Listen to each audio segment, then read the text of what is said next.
How you doing, folks? This is Mitch from Hard Intentions YouTube channel.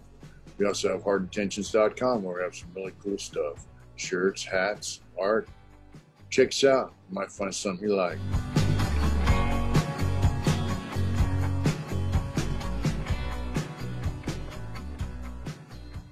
Hi, I'm Mitch from Hard Intentions YouTube channel, and we've got a special guest on today. I think you guys are going to enjoy our chat. And without further ado, would you like to introduce yourself to our audience? Yeah, my name is Fuzzy.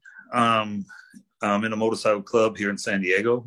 My real name is Tim Timms. So I wound up with the nickname of Fuzzy because people thought I was stuttering all the time, you know. Yeah. But it has actually worked for me as time has gone by. My agent, because I do some acting and stuff, my agent enjoys my name being that like that because I guess it's kind of memorable. Yeah. Thank you for inviting me on. It's I appreciate having you, man. Yeah. So you from San Diego? You live in San Diego now. Did you grow up in San Diego, or are you originally from San Diego, or? No, I actually grew up in New Jersey, and I grew up right across the river from Manhattan. All right. I mean, about 4 blocks from my house, I could go to what was called the Cliffs and oversee the city of New York and across the Hudson River. Okay. And I moved out to San Diego when I was 15. My mom had passed away, and my dad was living here in San Diego, and me and my little sister, who's like she's about 5 years younger than me, we come out to live with my dad. Okay. And that was about 1978.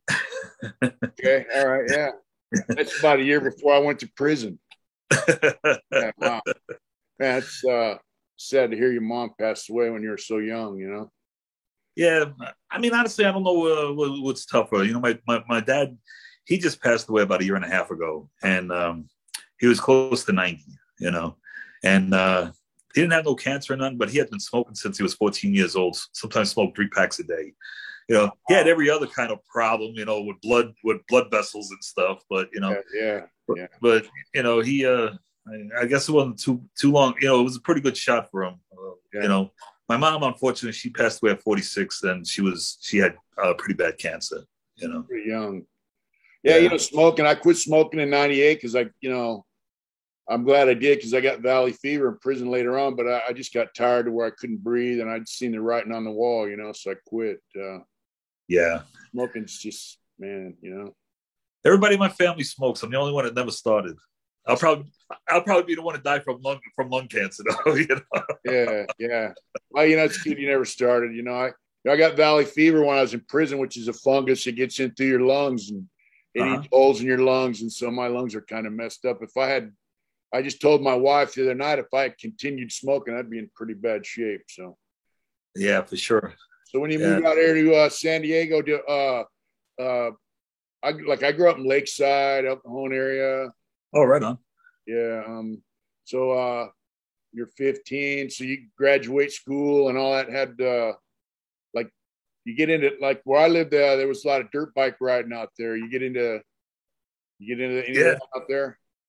No, you know, I moved into the city. I'm pretty close to downtown San Diego, and been here nearly the entire time. Yeah. I wasn't the best of students.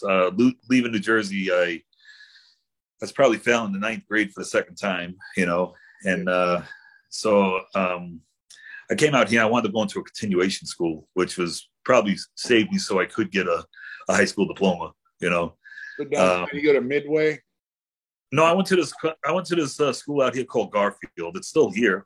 All right. It's still a continuation school. There's a lot of, you know, I think the school's design is probably better than any other kind of schools anyway. But yeah, I wound up graduating by the time I was 18. You know, actually I was 17. I was on course to graduate when I was 17. So I did graduate when I was 17 and got my high school diploma. And kind of started looking for the future at that time, not knowing if I wanted to stay in California, if I wanted to go back to New Jersey, if I wanted to, just being a teenager. not really knowing what I wanted to do. I was already I was already into motorcycles and stuff. I had my uncle when I was 16. He sold me this Kawasaki 90 two-stroke. Yeah.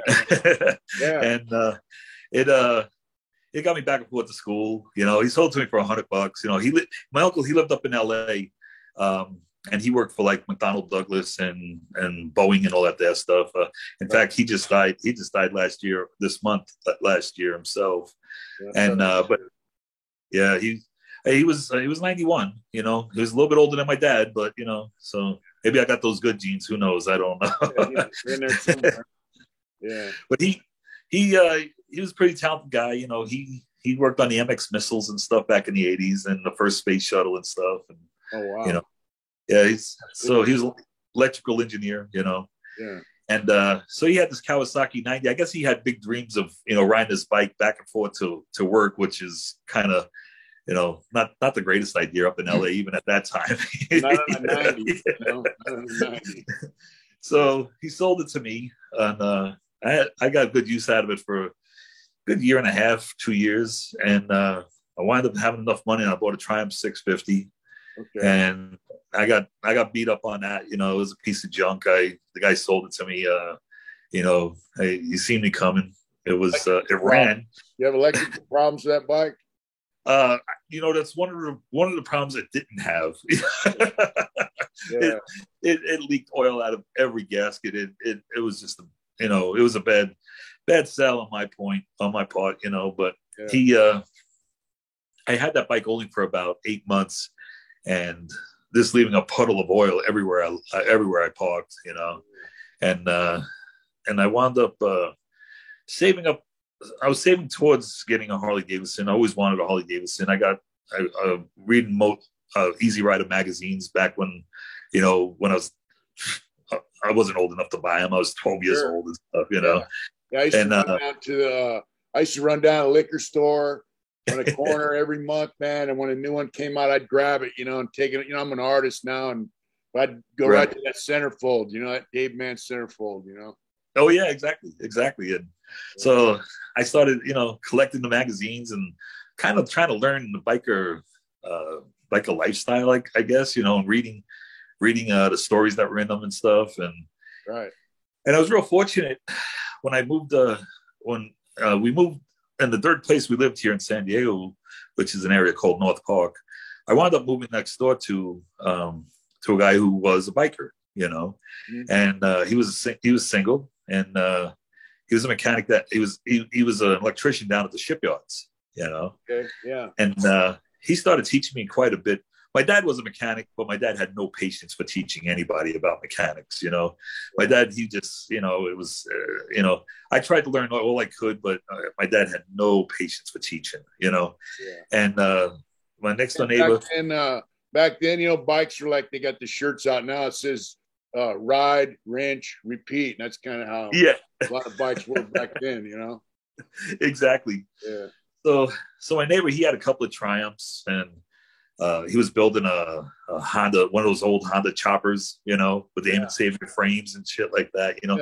So he always let me hang out in his garage, and through him, I met some other people from he wasn't from San Diego. He just been here since the 50s, and these other guys he introduced me to, they were all local San Diego guys, you know, and they were involved in different motorcycle clubs and in the biker world and stuff, and.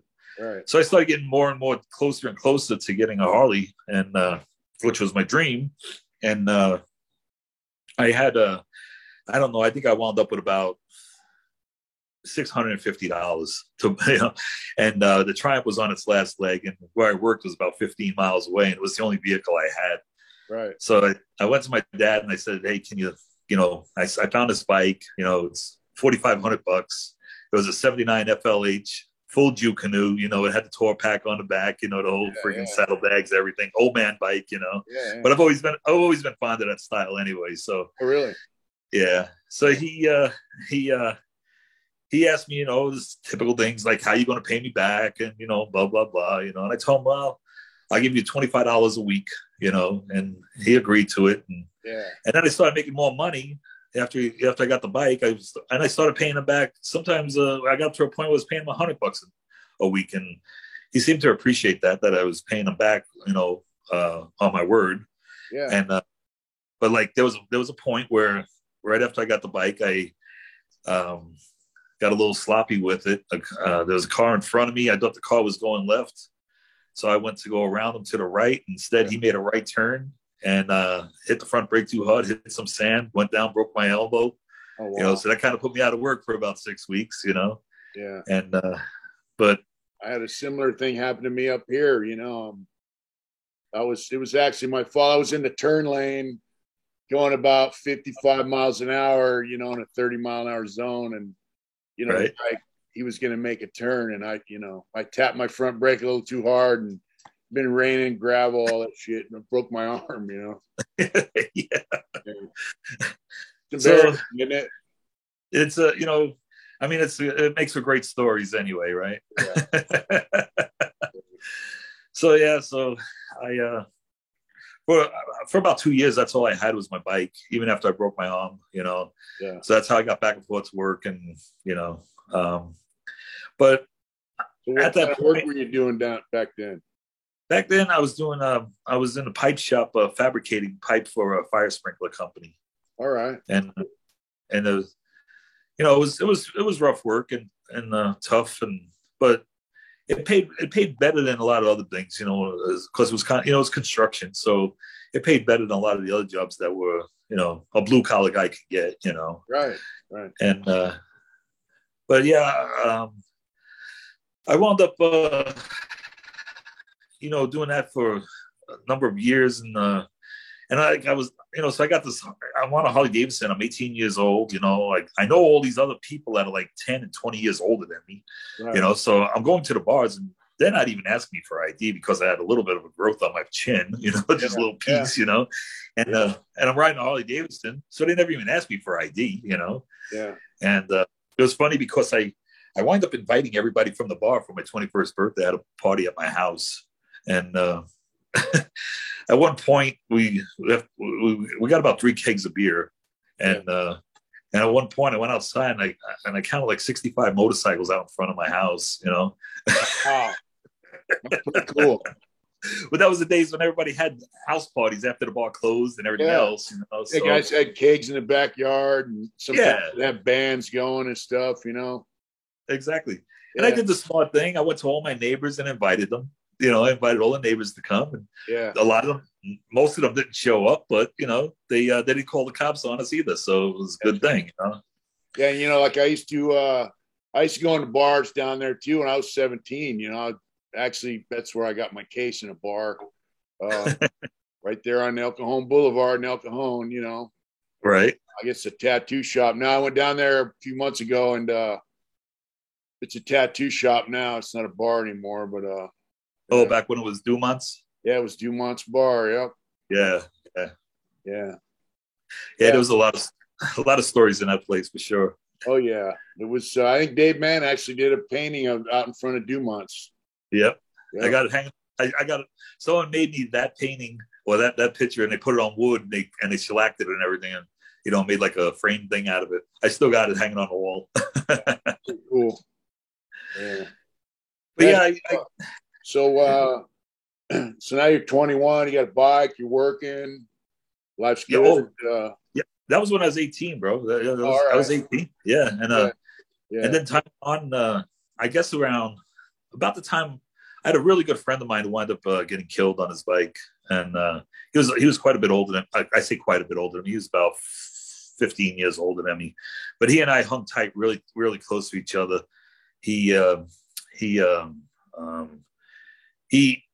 showed me a lot of the ways. He showed me, he was another guy who worked on the shipyards and stuff, and he really had on the weekends we go to like a lot of bike rallies, like out by Lakeside or further out where there'd be overnighters and stuff and shit like that there, and camping and just having a good time.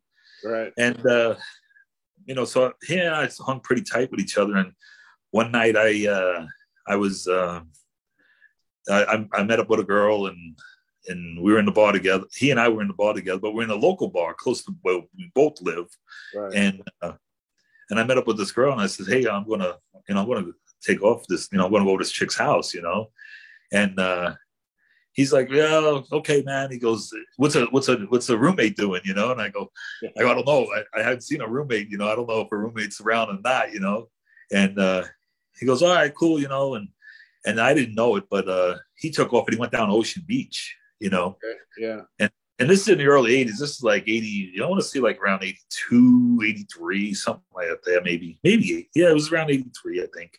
And he took off to Ocean Beach. Well, the next day, he and I would sometimes get together on a Sunday and we'd go down by, you're from down here. You remember the Surfer Hotel they used to have down there in Mission Beach? Everybody would hang out on the wall and drink. You'd have beers. Yeah, I used to tell guys stories. When I was a kid, I'm from Lakeside, Oklahoma. I used to go down to the beach a lot.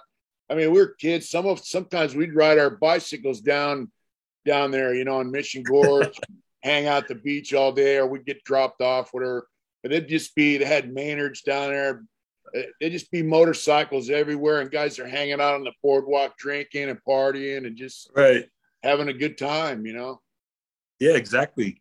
Yeah. And so I went over to his house the next morning to see if we're going to take a ride out to the mountains or if we're going to go down to the beach. And his old lady, she come out screaming and crying, "What happened? Blah, blah, blah," and all this other stuff. I'm like, "What the hell are you talking about?"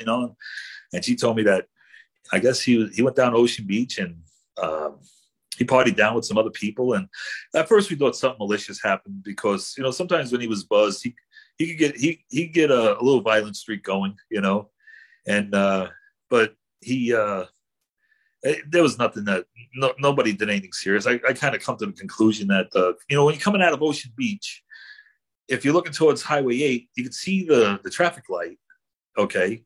But if you happen to go too far and you're in Robb Field, there was a road that used to go right up alongside the riverbank there, and it looks like you're on the same angle as if you were leaving Ocean Beach. And with him being we used to party pretty heavy back then. So he, I'm presuming that he went so far and ran out of road and hit the curb. Yeah. And the fucked up thing about it was, like there was sand all around the place and there was one little rock sticking out of the fucking dirt and it caught him right in his forehead. Oh, wow. And I mean, when we buried him, it was open casket and we used the bandana to cover his forehead, Wow. That was it, That was the only, he didn't know all the broken bones or nothing like that. So, yeah. But he was very influential in my life. I'm still friends with his brother, who's actually the same age as me now, Yeah. And does he ride too? Yeah, he does. He rides.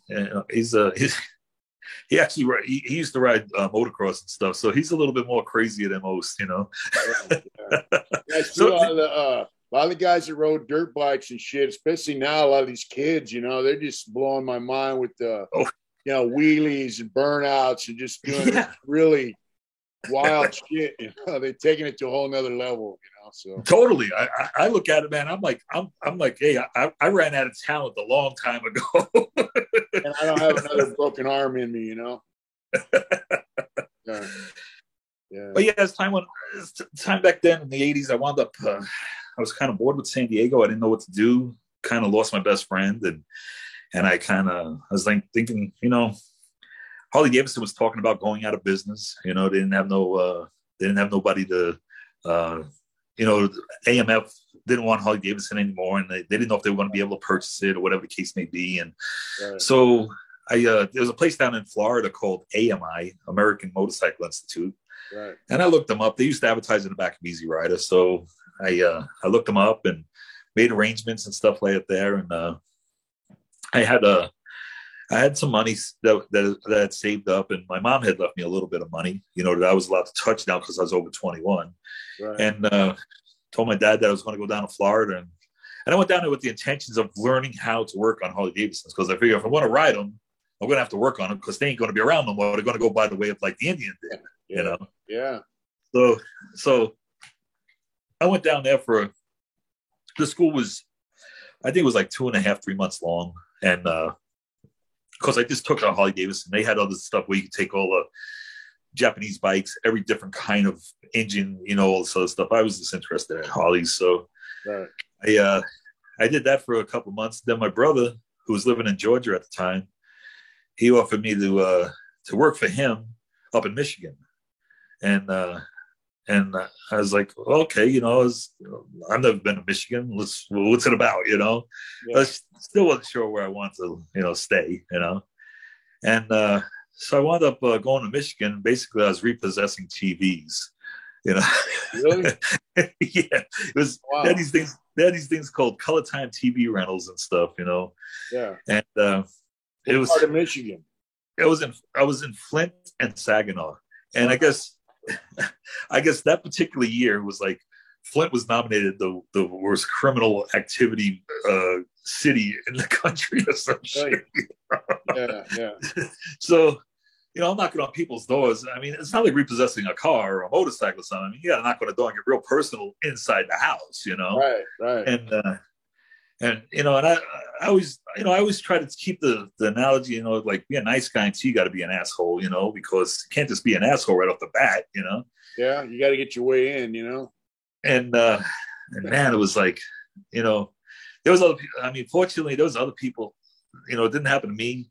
You know, most of the times I could talk people into giving me the TV, tell them, hey, I made them a promise, and I would keep my word to them. I said, look, you come clean up on your payments, man. I'll save it for you for 2 weeks. You know, yeah. You come up with the payments, I will deliver it right back to you. You know, and I would have, you know, and I did for people that can clean up. You know, yeah, some of them actually clean up their debt. Yeah, you know, but you know, the hardest thing on that job was like really tore my guts up is sometimes going in on a Saturday morning, the kids are watching Fred Flintstone and stuff, and you're wheeling out the TV, and they're like, you know, they got no entertainment. You know, the kids are just like, I'm like, motherfucker, you know, they're taking their cell phone now, you know. Yeah, they don't. So that sucked. So it was like a rent to own type of thing, or yeah, it was Color Time TV rentals, and they had washer and dryers and all kinds of stuff. My brother, he had I don't know, 6 or 7 stores, you know, in different parts of the country and stuff. And right. So he lives over by Vegas now, and yeah. But yeah, so we went. Did you finish the motorcycle mechanic class? Yeah, I did. I got. You know, I've never been a good student, but I graduated with a B+. So you know, I did a lot better hands-on than I did with the books, you know, and I've always been like that, you know. I'll try and figure it out first, and once I got it all laid out, then I'll look at the manual to see how, you know, it's supposed to go back together or whatever. You know. Yeah. But, you know. Find the problem first. Hands on it, you know. Exactly. Yeah. But yeah, I wound up being leaving there, and I went back to Jersey for a bit just to say hi to everybody. Realized I definitely did not want to stay in Jersey. You know, Jersey's a nice place to be from, but I come to the realization far away from. So I left there, went down to Georgia, visited with my brother again, my oldest brother, and hung out with him during it was Thanksgiving time. Yeah. And then it was kind of weird because you think Thanksgiving it would be turkey season, but it's not. It's deer season. So you know, a lot of the people down there in these backwoods, Georgia, man, they cooked up some great deer meat. You know, it was these guys. I mean, you know, the military could use a lot of those people for sharpshooting and stuff because some of them, I mean, they'd either you know they'd either shoot the deer right in the fucking head or in the heart. It was like, you know, these, you know, there was no chasing these things through the woods. They were good. They was good shots, you know. I used to go out to Montana, and the guy I thought was my dad. Actually, my dad, you know, I thought he was my real dad. Turns out he wasn't. But he was a hunter. Him and my Uncle Larry, they were hunters. It's one shot, you know, like you said, and they know right where to shoot it in the body, where it'll get the heart. And I remember sitting down for dinner out there. You know, I'd never eaten deer meat, and you know, I go, this meat tastes kind of funny. And he goes, get used to it because we don't eat no cow, you know. I actually liked it. It was different, you know. Exactly. Yeah. A lot of people, they don't eat cow. They just eat deer meat. They eat what they can shoot, you know. Exactly. Yeah. And then I wound up making my way back to San Diego. And at first I tried to work at a Harley Davidson dealership, and they offered me like $6.50 an hour, and I said, nah, man, you know. Yeah. And I went back to doing fire sprinklers again, and you know, and I was making like $18 an hour. So, right.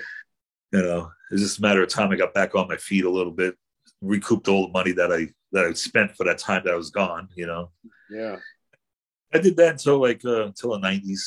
I mean, until 1990, right. And then I just it's kind of weird. I mean, you were kind of gone away in the '80s, right? You weren't like out. Yeah, I left in 1979, actually.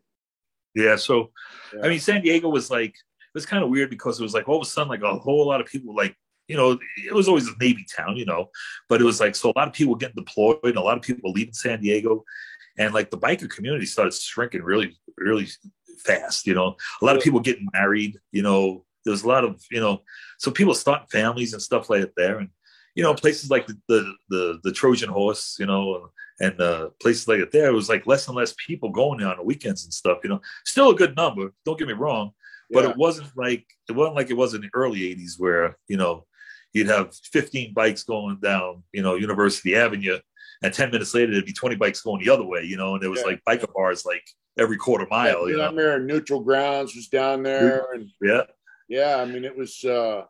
You could go down, you know, University, Oklahoma Boulevard, all that stuff.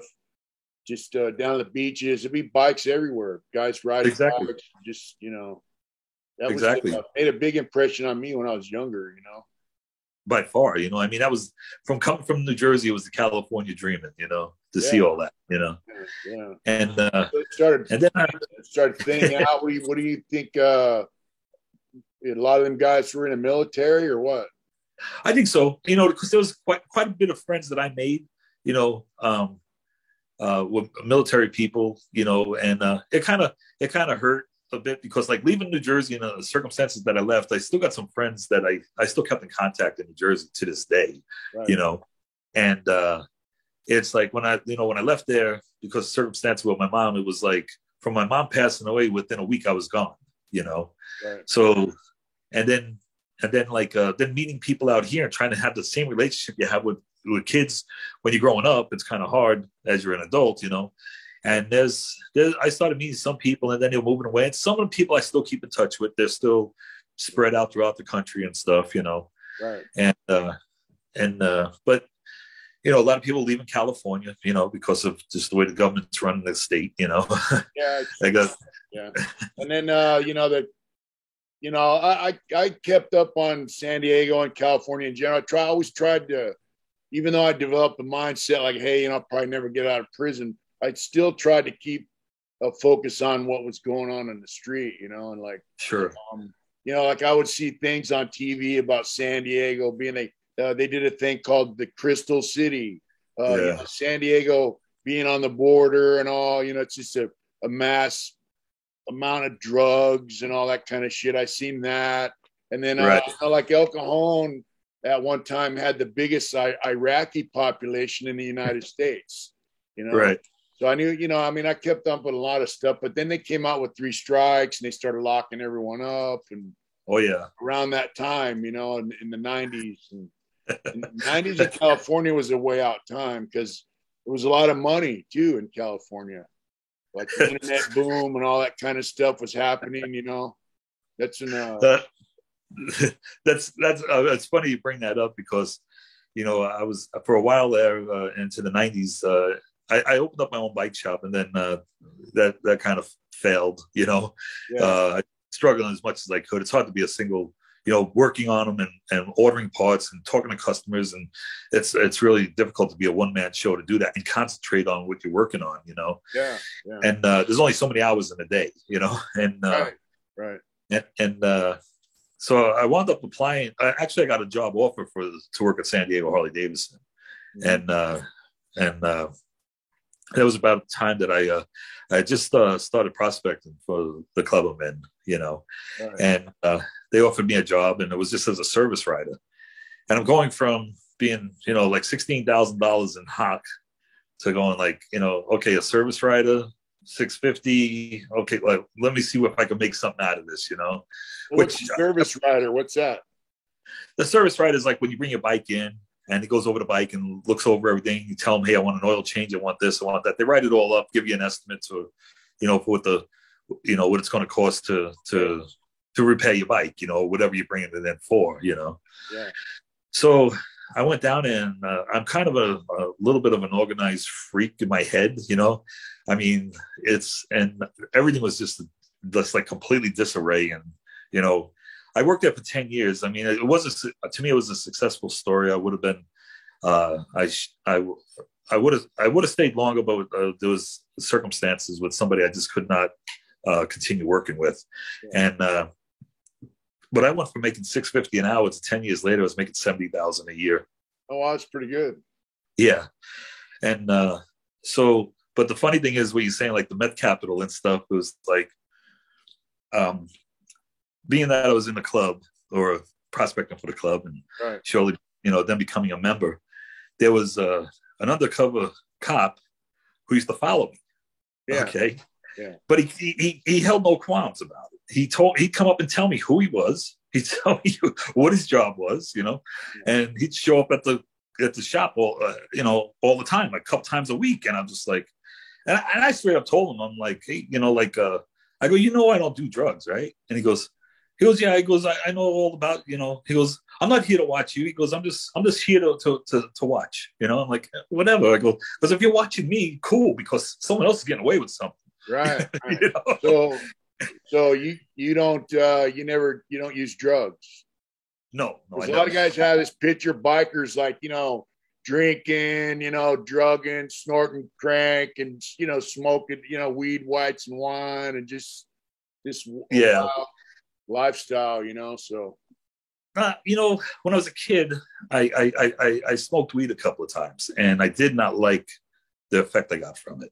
Right. And maybe that was a blessing in disguise because at the time they were always saying, oh, marijuana is a gateway drug and stuff like that. And I'm thinking, if I can't handle the weed, like I'm not doing anything else because this is fucked my brain up, Yeah. I mean, they always talk about people that smoke weed and they can hang out and fucking relax and watch TV and laugh at cartoons and stuff. Yeah. Every time I got high, man, I got so jacked up out of my skin. It's like I had to walk. I got claustrophobic. Everything looked like tunnel vision. My heart rate was going my heart's like going 160 beats a minute. I'm just like, I'm sweating and it's 40 degrees outside, and I'm just like people saying, oh, maybe you got fucking laced with a PCP or something like that I used to do back then and stuff. I'm like 3 different times, 3 different people, man. Like I just, and I just said, this is just not for me. It's not my thing. And so I put quite a bit of alcohol away, I mean, this, I ran it through my system, quite frequently, as I got older and the hangover started lasting like 2 and 3 days. I was like, this ain't doing it for me no more, the damn coffee in the morning, don't get rid of it, huh? No, it was, it was hanging around too long. So to this day, I'll have a drink here or there, maybe a couple times a week, I'll have a drink or a beer or something, but like I've always been, no matter what drugs or anything like that, it's like it's not up to me to tell people what to do. That's not my responsibility. Right. People have their own, whether they they believe in God, they don't believe in God, or whatever they believe in, they gotta justify their own stuff, and that's what to me, I'm not their boss, they're not my boss. Yeah, it's kind of where I'm at. Like I don't, I used to snort crank and all that shit. I grew up around it, and I tell people like when I was in Corcoran, I did all through prison. Half my prison term, and then I was in Corcoran in '97. I looked around and thought, all my friends are either gone down to lower level prisons or they're paroled, and I wasn't having any fun, and the money was too risky, so I just flushed a quarter ounce of that shit down the toilet. Said, "Fuck, I'm done." But I don't care what other people do. I mean, exactly. Yeah. I don't like what they're doing. I'll let them know, hey, I'm good with you. I'm, yeah, back up off me or I'll just fade out of their life, whatever. If I don't like what they're doing. Right. If it's somebody I care about, I'll talk to them, like I'll try and give them the big brother, lecture, right. Whether they're older than me or not, and, just tell them like, and if that's, I got enough friends that have gone through the program, through the NA and AA and all that other stuff. Right. That it's like, people, if they don't want to stop, they're not going to stop.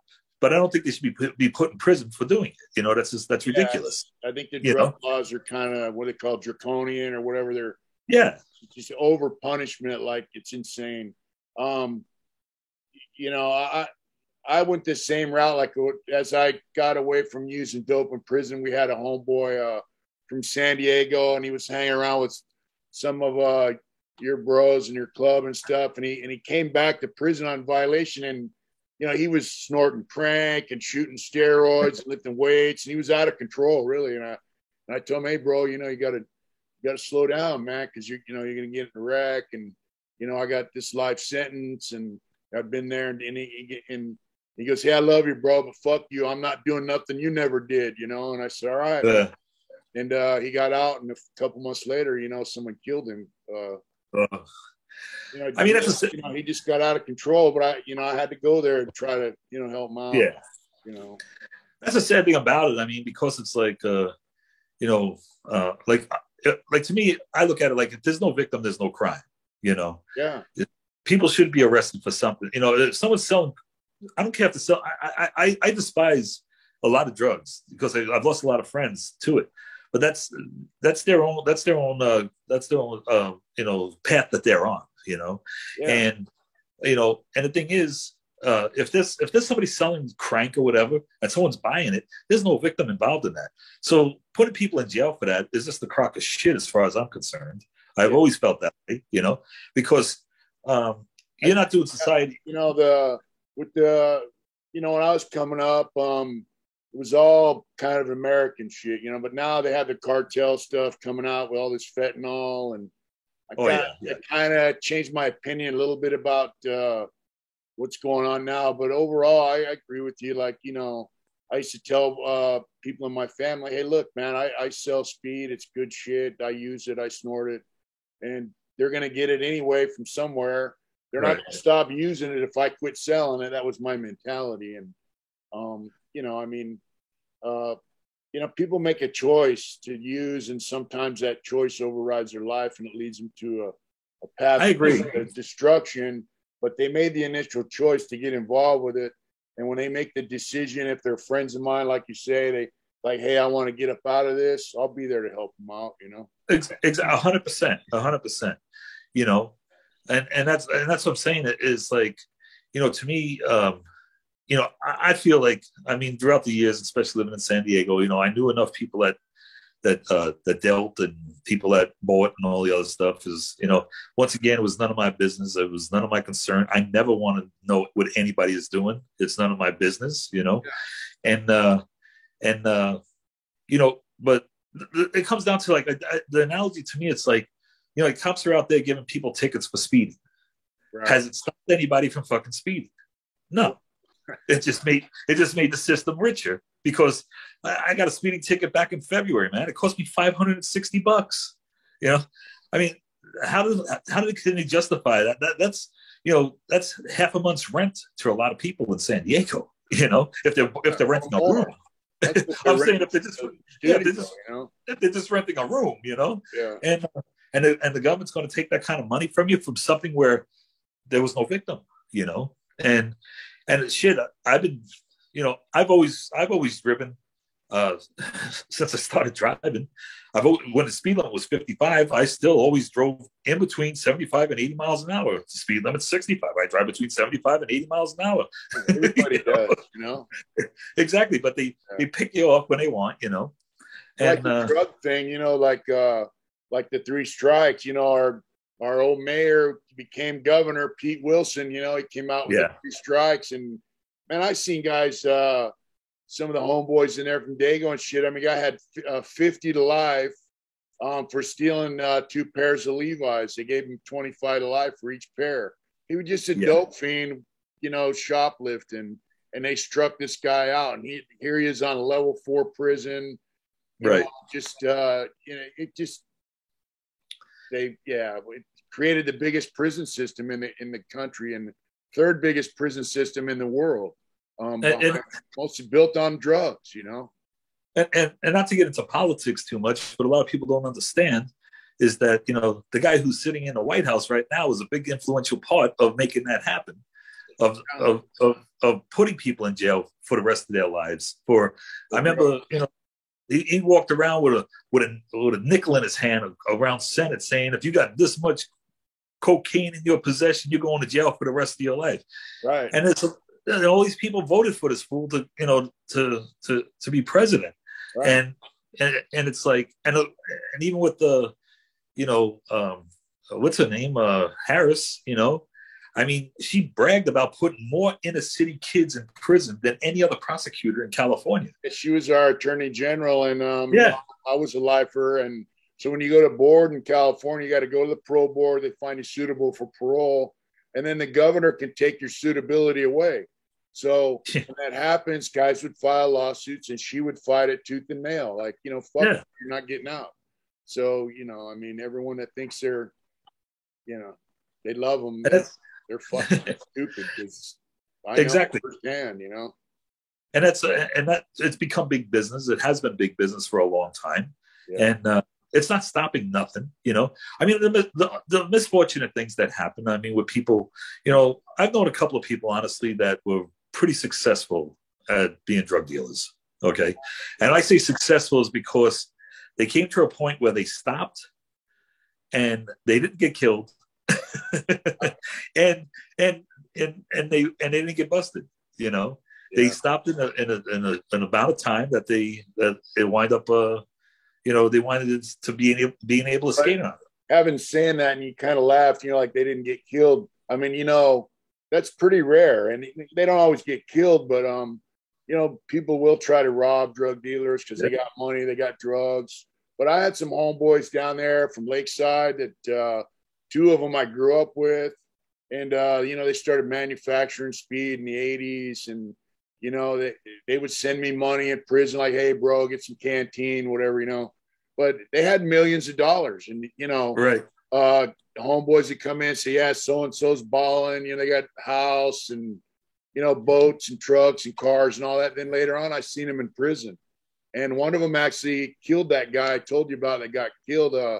Homeboy got out and robbed him, so he beat him with a baseball bat and shot him and killed him. And my other homeboy, he's out. He went to Utah. He left the state. But both of those guys had to give up everything they owned, not get a life sentence, and to get out of prison.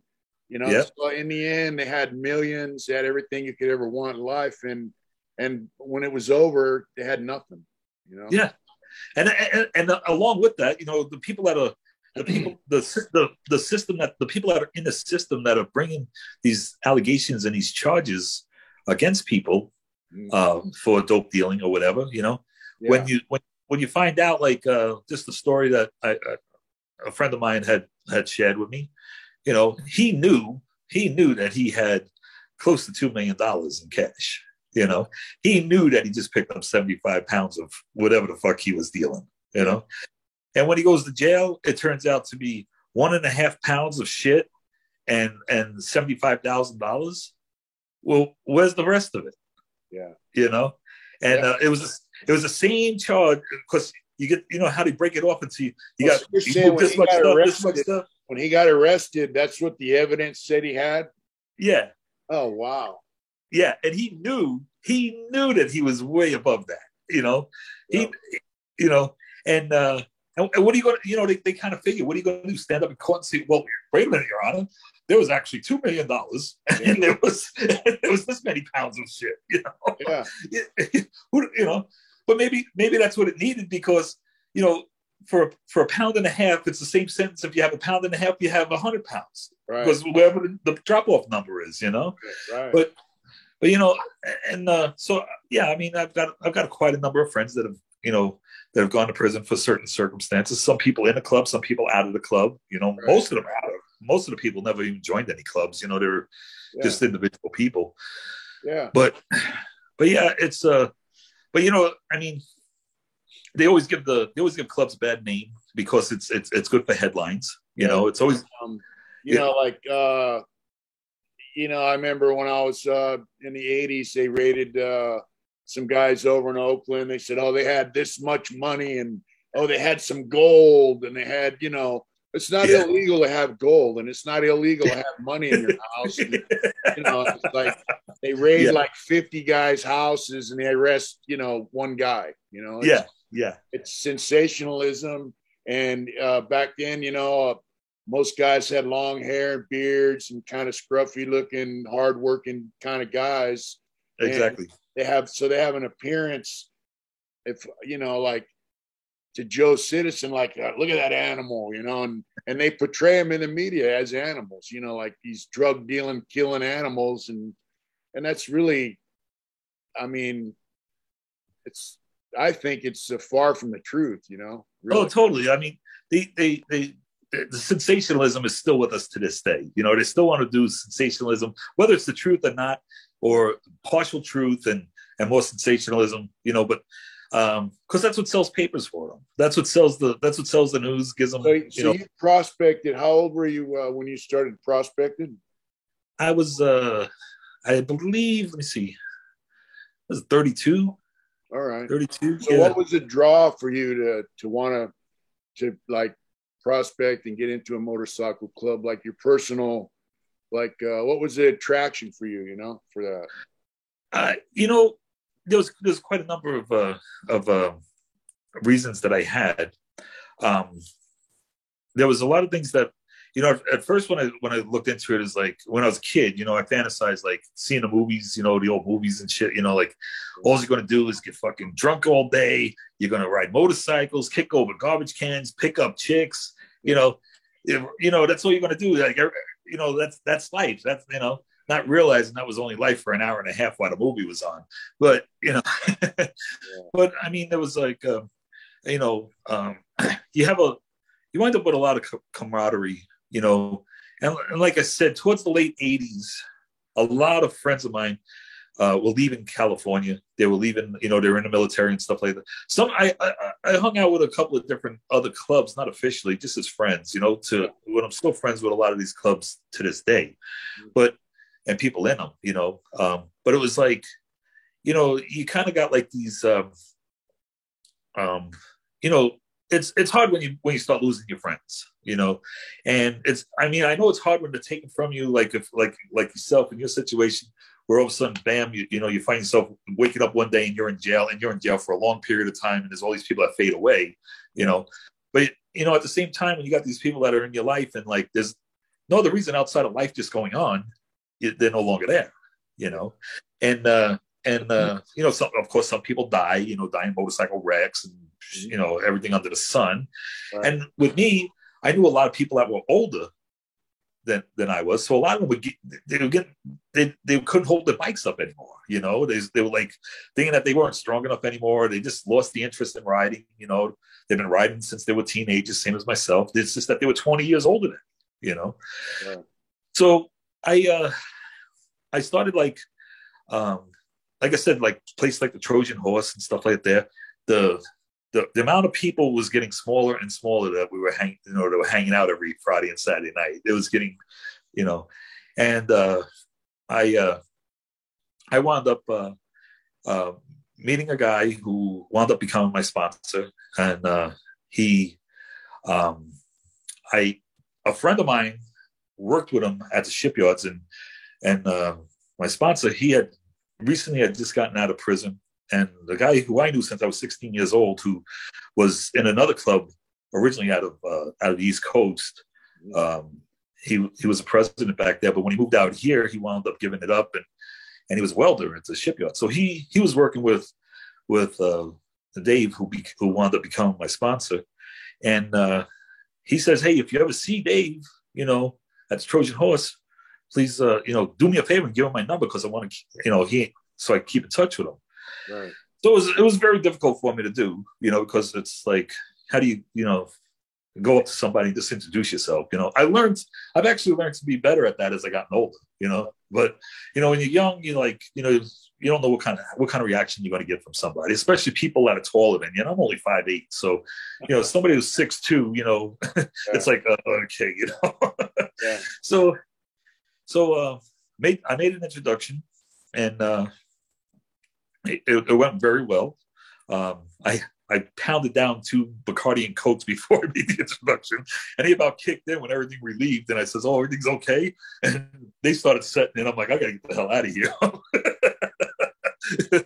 and, and then he and I, we started becoming closer and closer friends, and we seen each other and having dinner and just sharing time with each other. Mm-hmm. And he introduced me to other members in the club, and I started taking trips with him, like up the coast to different functions that I was allowed to go to, Right.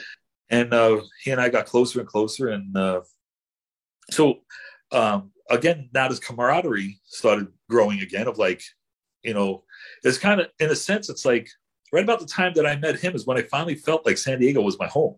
Up until then, it was like, I'm going to leave. I don't know where I'm going to go, but I'm going to leave, and and so things started moving forward like that. And it's like, I guess anybody in any kind of club that's in a club for any length of time, no matter what kind of club it is, whether family club, 1% club, or whatever, you wind up there's people that you're going to love. You're going to love them to death, and there's people that you're really frustrated with, but you still love them. It's kind of like the older brother that you always fight, but nobody else better fuck with him. He's that's my older brother. And so for me, I've been in the club 26 years, almost 27 years. Right. And so that was kind of the idea going into it. Like I said, at that time, the early 90s, there was a lot of people weren't even getting themselves involved in clubs. There was a lot of clubs that were getting smaller and smaller and smaller, not like it is now. I mean, now you can't throw a dead cat without hitting a new club who's on the street, I noticed that. It's just like, I've seen so many different clubs now. Like when I went to Street Vibrations, or I go different places, I never even heard of any of these clubs before. I'm just like, wow, it just blows my mind, and up here in the mountains where I live, guys are joining clubs I've never heard of. I'm like, cool, and it's kind of neat, I guess. Well, in some ways it is. I mean, it's, things are always going to change. That's just the bottom line, Yeah. And there's some people get into clubs for different reasons, Yeah. I can't say that people get into clubs for the wrong reasons, because I really don't have that mindset. Why would you go into a club for the wrong reasons? Like, well, I heard an interview on another channel. This guy interviewed a guy. He's from another club, but he said, sometimes he was talking about prospecting and stuff. And he goes, you're bringing a guy into your family. Yeah. Basically. And he says, so you want to know about the person. And he goes, some guys want to make the patch an extension of their dick, like ego. Yeah. So. Yeah. That to me would probably be the wrong reason, but. And I got to tell you, since I've been in our club, like I've had a job in our club from the time I made member. I mean, literally, Dave, who's my sponsor, I was in the club. I don't think I was in the club a week. And he says, hey, I got this project I'm working on, and I got this project I'm working on. He goes, and I'm taking care of this here, and I'm still trying to make my bills. Yeah. He goes, I need somebody to take care of one of these other things. And the one thing was too important because it was a newsletter and stuff that was going to people in prison, I read that newsletter. Yeah. And the other thing was, I said, okay. So since then I've been right now vice president in our charter. Before that I was, at one point I was the treasurer. At one point I was the secretary. Yeah. At one point, the club, we have a corporation that's a worldwide corporation, and I got volunteered. This is going back about 15 years ago. I got volunteered to be the secretary for the corporation. Right. And I was like, I can handle that. It's just California, but I had no fucking idea that it was the secretary for the world. Yeah. Okay. Man, I mean, I was putting in 4 hours a day, talking to people from all different sides of the United States and around the world about, this corporation stuff, protecting trademarks and stuff like that. Right. And it was like you mentioned the newsletter. for guys in prison. And so I knew a guy who was a member. He used to get it, and he'd be like, oh, this and that. And I said, so I asked him, what is that? He goes, they send this newsletter to everyone in the world who's in prison, who's a member. Right. I was like, wow. Right. So that one guy did that and I think it came out every week or at least once a month. It was once a month. And he put his time. Yeah. He got into a bike wreck a couple of years ago and passed away. Yeah. Yeah, I still miss him to this day. He's a big part of my life. He was a big part of the journey I'm on. Put it that way. He's a legend in San Diego. I know that. So, yeah. By far. Yeah. So,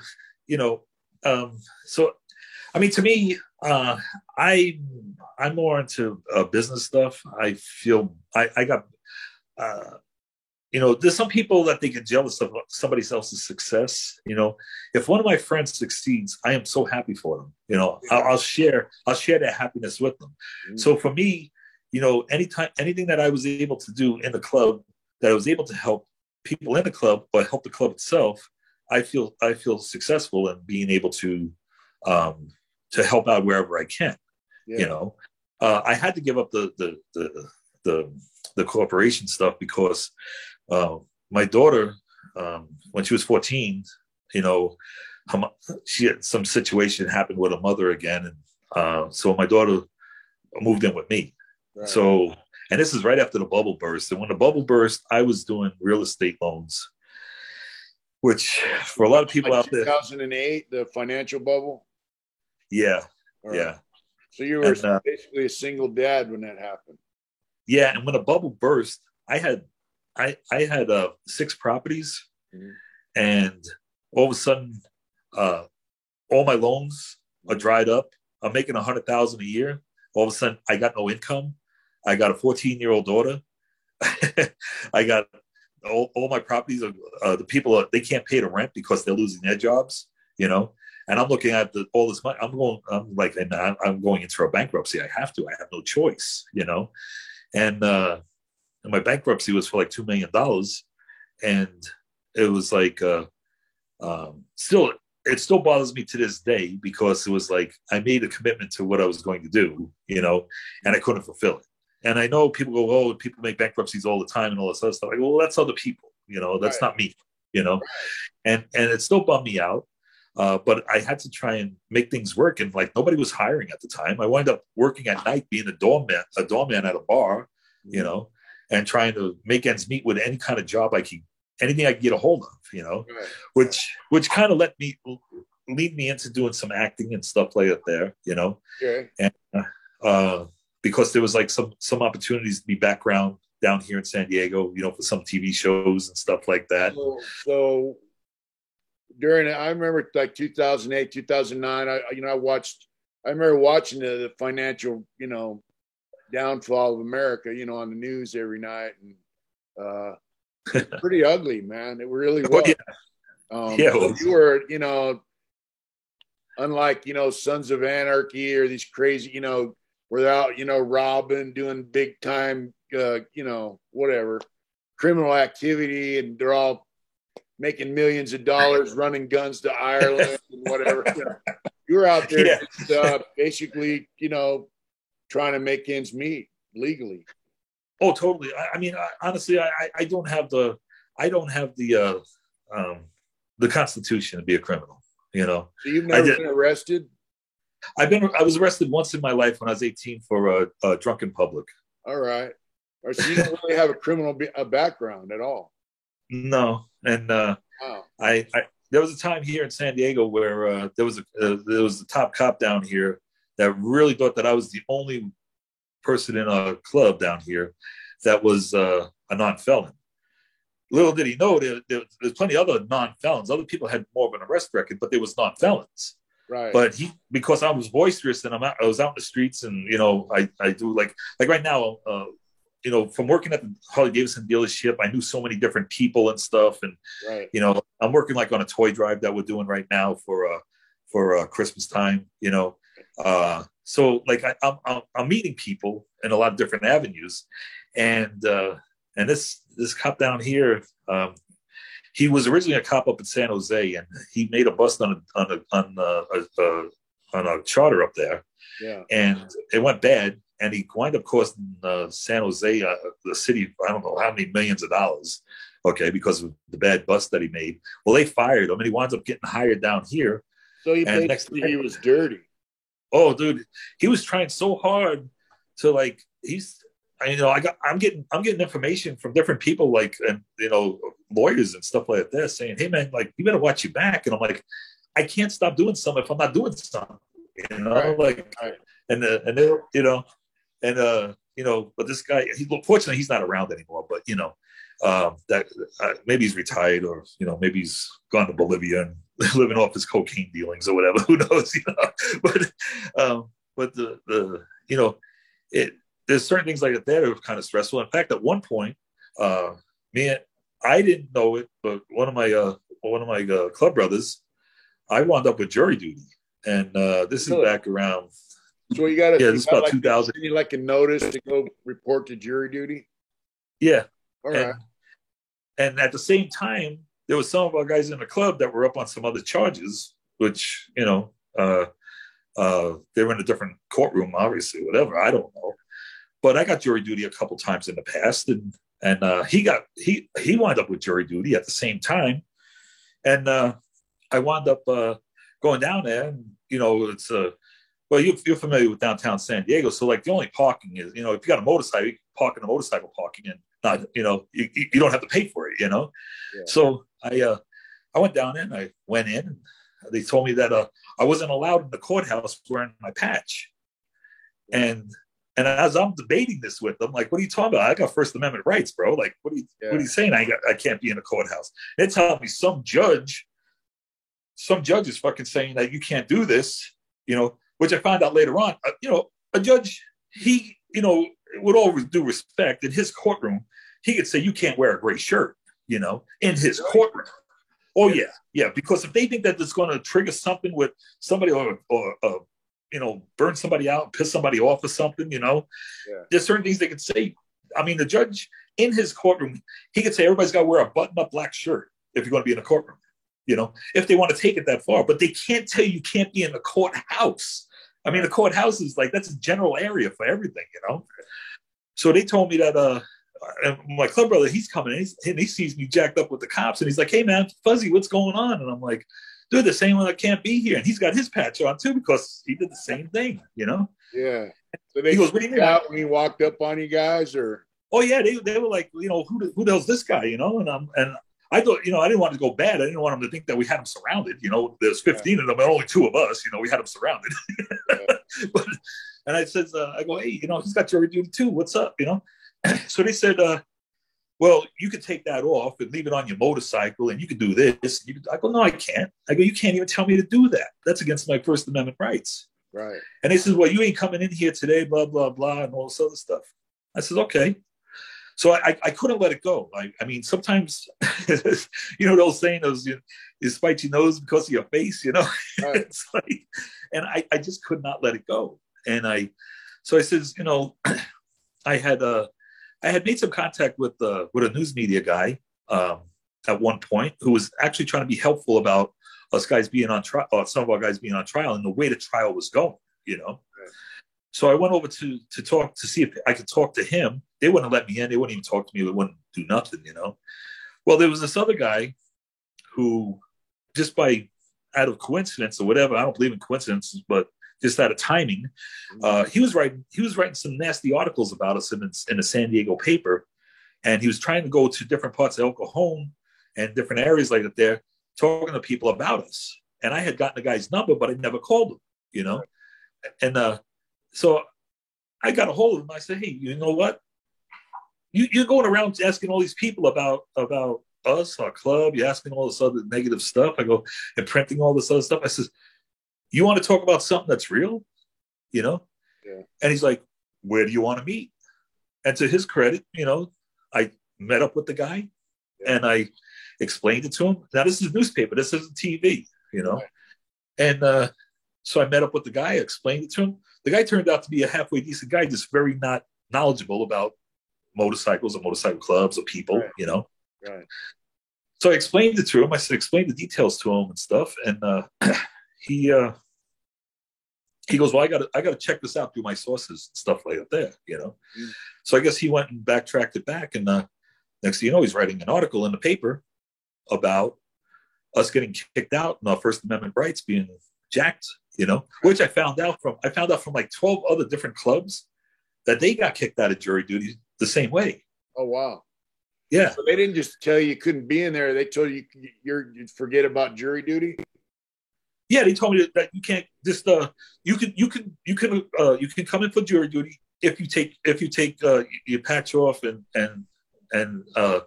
you know, and want my t-shirt inside out or something, you know. And I was like, it's not happening. Yeah. You know. So, you know, how'd that article work out? Well, that wind up leading to next thing I know, I'm getting phone calls from different news stations, and I don't know how all of them got my phone number, but they're calling me and wanting to do interviews and stuff. And we generally, you know, in our club, we don't do interviews. You know, it's just not our, you know, thing. You know, it's like, so I just said, you know what, if I get an ass beating for this here or whatever, I'm not letting this go. You know, this is wrong. It's wrong on so many fucking levels. Yeah. And I said, you know, fortunately, everybody agreed with me. So I wound up doing a couple of news articles and stuff. And I was actually going to sue. I was going to sue the city for violating my First Amendment rights. Right. And I got some bad advice from somebody who wasn't a lawyer, who I should have never listened to. And then the time span had went too far, and there was nothing I could do about it. Yeah. But, you know, in retrospect, I don't particularly care to sue anybody, you know. But at the same time, for the amount of money that they've cost, the city has cost us over the years, you know, if I was able to get some of that back, you know, fine, you know, because I wouldn't even take it for myself. I just, you know, refund for what it's cost the club, you know. Go in the treasury. So did you get an apology out of the deal? The funny thing about it is they said they apologized. Okay. Yeah. The what do they call them? The people that take care of the jury duty. The people that, you know, that those people apologize. But they were not the ones that kicked me out. The ones that kicked me out were the marshals and the sheriffs. Yeah. Yeah. They never gave me no apology. Yeah. You know? And then a couple of years went by again. I got jury duty again. I went down there the same way. And I seen them look at me, and they went, "How you doing today, sir?" And they said nothing, you know. And at one point, they actually picked me for a jury, which was a grand jury, right? Which I'd never been. I didn't know how the grand jury worked or anything like that. But the funny thing about it was against the politician. Oh wow! You know. And I don't know if you're familiar. I know you probably heard of grand juries before and stuff like that. But the way that what they do, you know, I took it as a learning curve to see how a grand jury actually works. Because what they do is they convene a whole bunch of people with 18 people in the room as a jury, and they bring all these people in to see if there's enough evidence to bring charges against somebody. And if the grand jury says there's enough evidence there, then they move forward to bring the actual charges against. Oh wow! The person or corporation or whatever it is that they're targeting. Right. So, which is kind of messed up because there's absolutely nobody in there from the other side. Yeah. You know, there's no defense attorney or nothing. The what? There's no defense in there. No defense at all. It's just stories that you hear from conversations that happened here and a conversation that happened with this person and this business deal that happened with that person. And it turned out, honestly, this guy was part of the San Diego waterfront businesses and stuff like that. And I swear, out of the 18 people, I was probably going to be the only one that found him not guilty. Because the guy didn't do anything malicious. They got him because he was working as a city official, and he also accepted a job for a private company that was on a waterfront. Oh wow! It was like, and they do that shit all the time. They take guys from like the FDA, and they give them a job at Pfizer, and you know, shit like that. I mean, somebody. And that's the thing. he, like they couldn't show anything like he was double dipping, like he took some bribes or anything like that. It had nothing to do with that. Just that he went from a job, with the city, and he was still employed with the city, but he was like, what do you call it? Like counseling this business that was a electrical business where they generated from the water, from the ocean or something, and they just wanted the same deal that he put together on this other thing that worked out fine. Yeah. And so maybe he made a mistake by getting employed. I don't know, but but either way, I wouldn't have found him guilty. It's like, Yeah, my wife was on the jury duty one time on a rape case, and she wasn't having it, and she was the only one that was a holdout and was voting, not guilty, and juries, like, they were telling her, hey, you're a woman, man. So basically they were saying, you're a woman, you should find this guy guilty.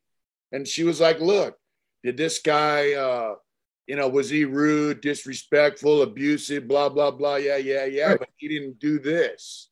Right. Just because he did all this other shit doesn't justify finding him guilty of this. Right. You know? And in the end, I guess she swayed the rest of the jurors, and the guy got found not guilty. But the way she was describing it, and, I went through a jury trial, and, my case was a bar fight, man. It went bad. Somebody pulled out a knife, stabbed the guy in the middle of a fight. And the district attorney was like, ladies and gentlemen, I'm not asking for first-degree murder. I'm only asking for second-degree murder. And that's what he got. I mean, the jury will give the prosecutor pretty much whatever they want in most cases, Exactly. And that's the sad thing about it, is because most of the people in the jury, if you talk to them, they wouldn't have no idea what the difference is between first-degree murder, second-degree murder, third-degree murder. They wouldn't have manslaughter. They have no idea. They think someone died. That's it. That's murder. Yeah. And you wouldn't be getting prosecuted if you didn't do it. That's exactly. That. Yeah, my case is way out. My case hinged on one witness, man, and yeah.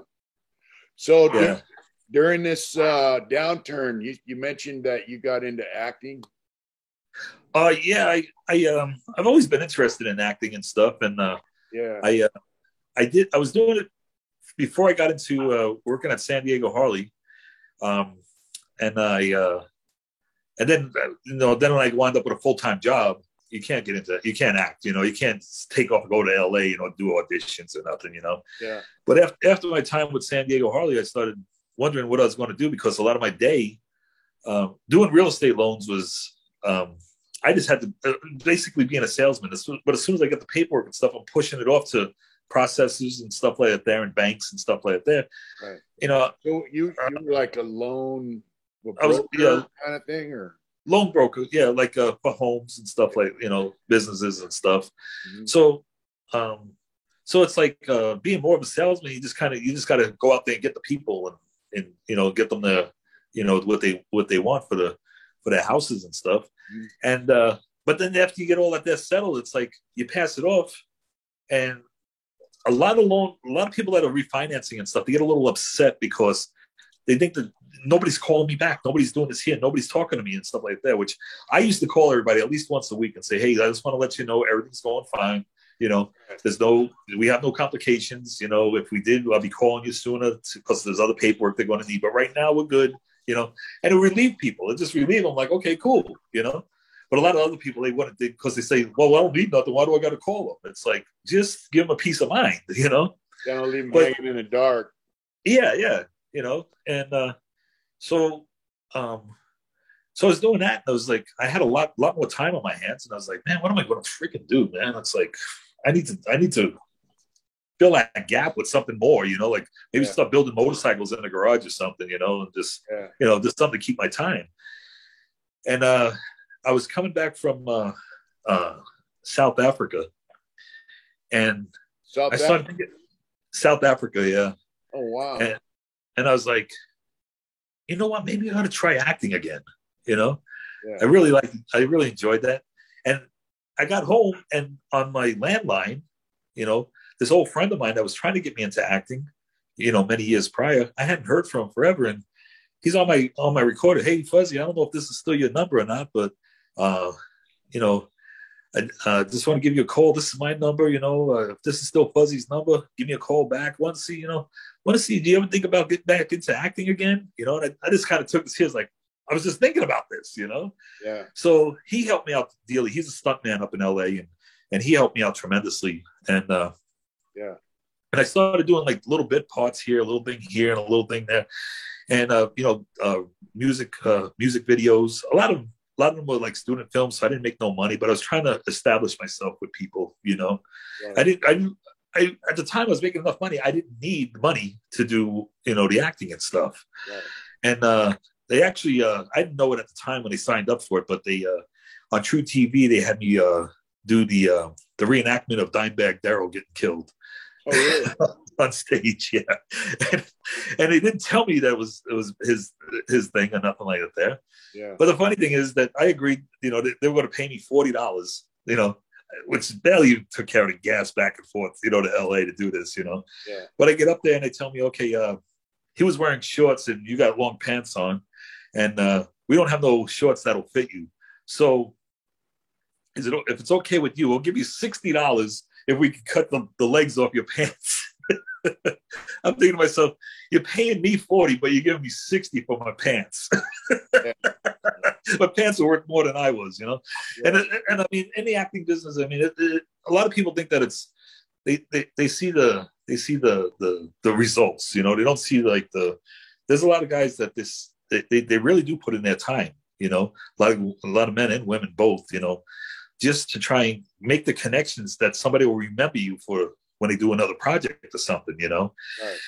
And you know, like a lot of people don't know, like Brad Pitt, you know, he used to stand on the corner up in Hollywood in a chicken outfit, you know, in front of like a chicken delight place, or like, you know, sandwich board or something. Like, come on, yeah, with a sandwich board, you know. I mean, because that's, you know, he still had to eat, you know. Right. And so time went on, and I wind up with making some connections here. I did a music video with Korn. I did a music video with this other guy named Aesop Rock.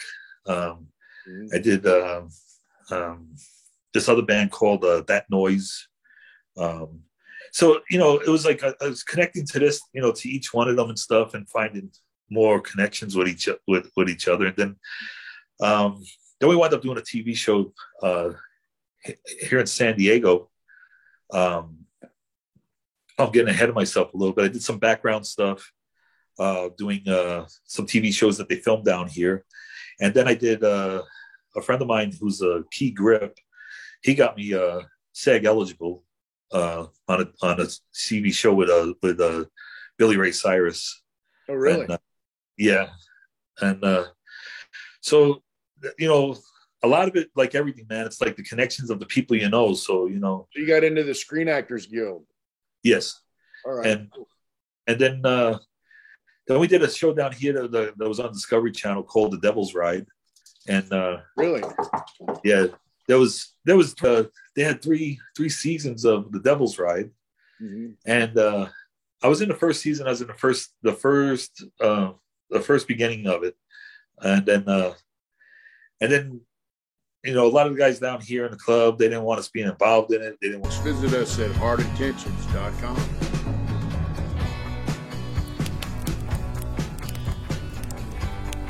Whatever you do, remember, do it hard.